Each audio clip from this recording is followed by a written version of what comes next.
You're listening to Montreal Now with Aaron Rand and Natasha Hall on CJAD 800. That is James Mennie over at the Montreal Gazette. Jim, I know you're a big race fan. You know, if it rains on Sunday, that's good news for our local boy, Lance Stroll.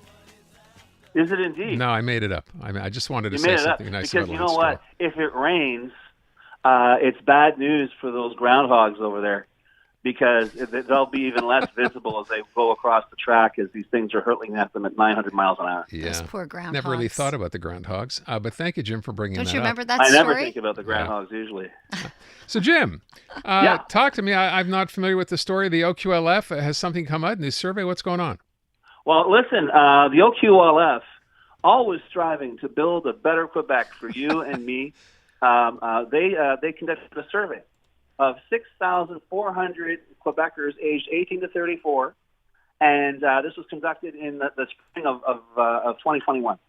And they determined that province-wide, 53% of the people in that demographic only work in French. That's right, 53%, while 38% overall of the same demographic work in French and English, okay? Which I guess would already get your usual suspects, your usual language zealots up in arms. But when you break down the numbers for Montreal and Gatineau, that's when certain heads are going to explode. In Montreal, the greater Montreal area, 50% of those aged 18 to 34 use French and English on the job, while 38% in that same region only work in French. While God help us, and I hope you guys are sitting down, 10% work only in English.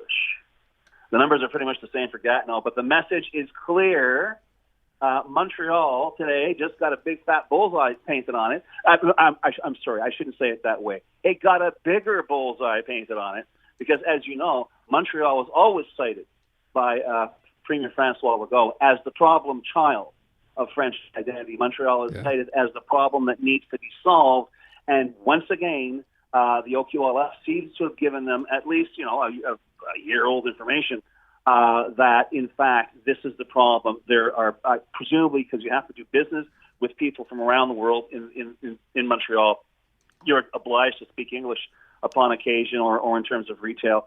And I'm on tenterhooks to figure out how this problem is going to be solved. Something tells me it won't be by making adjustments, quote unquote, to Bill 96. Has the outrage machine begun yet? Have you heard? Have you seen Not it? yet, No? because I think a lot of people, I think this kind of went under the radar with a lot of people, but I guarantee you, or you know how it goes, Aaron, and I know we like to work in real time these days, but, having been a columnist myself, sometimes you got to spend some time typing. So if they don't have anything ready by tonight, I'm sure tomorrow morning we'll probably see some detonations of outrage in the usual media platforms. So pick up tomorrow, just pick up a copy of Journal de Montréal. You'll have all the details. That's pretty much every day, guys.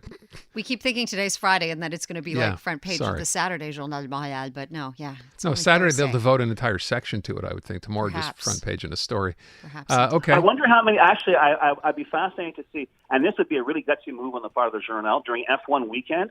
I think they should send some of their intrepid reporters out and see how many people are speaking English and confront those who are doing it, even though they're probably talking to 17 Americans at the time. Right, but they should also ask how much they're spending, because if they're spending enough, that gives them, that won't matter, no. Jim, you've been doing this long enough. Can you remember, this can't be the first time that they would have done something like that, right? Send reporters out and, be shocked at the fact that so many people are in town speaking English? They've done this before. Well, where do you think the Bonjour High controversy came from?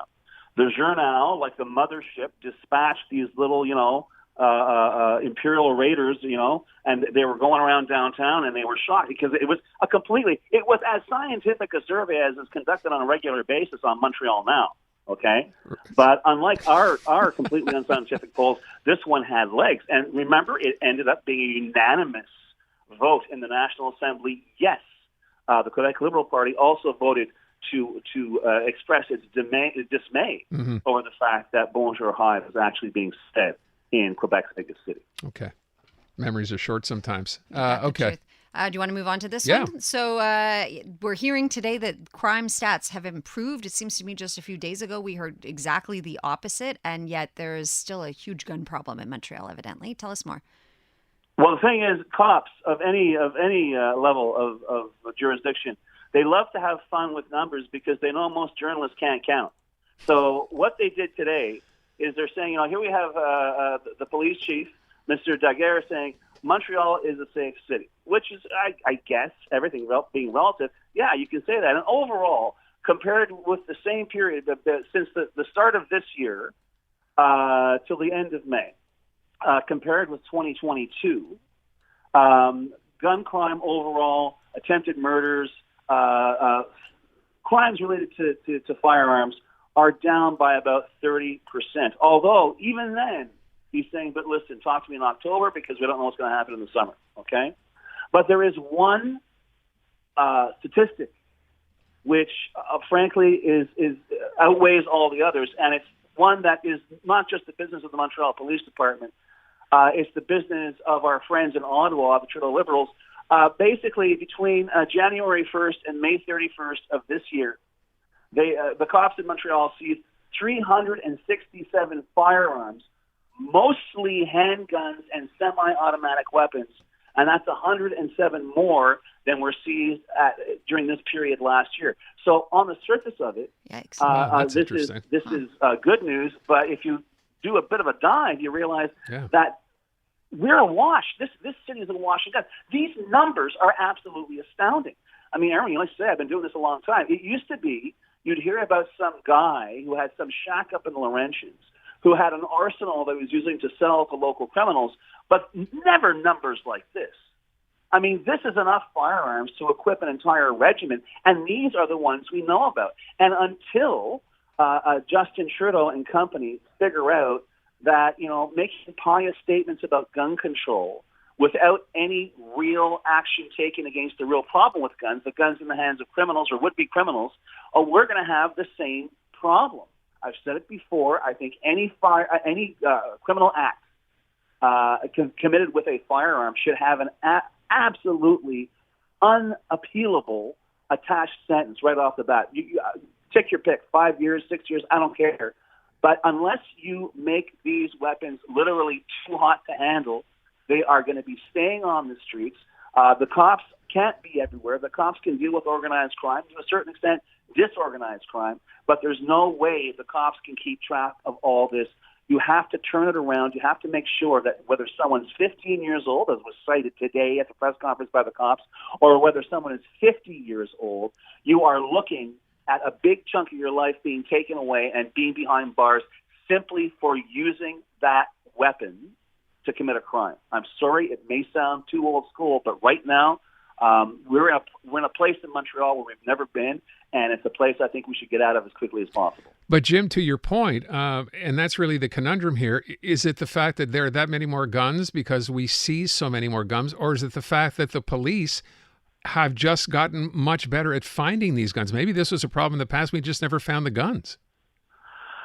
Oh, well, usually it's been the case where if someone commits a crime with a gun, especially a serious crime, if someone kills someone with a gun, usually the first thing you're supposed to do is get rid of the gun. But what's crazy is now they're recovering so many more of them because they're just everywhere. And we're not talking about guns which are in the hands of career criminals.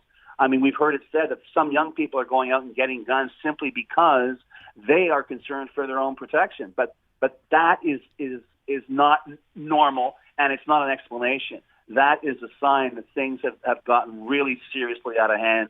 And as long as these weapons, and we're not talking about homemade guns or whatever, garbage guns. These are, as we say in these parts, flambant neuf, semi-automatic weapons. I mean, Laval cops seized an AK-47 a couple of days ago, which is, trust me, it's not something you see every day. Yeah. It's until this root cause is dealt with, it won't matter what the numbers are. We are not going to be in as safe a city, if I may say so, as some people would like you to believe. Fair enough indeed. All right, Jim, thank you. Appreciate it. Adam.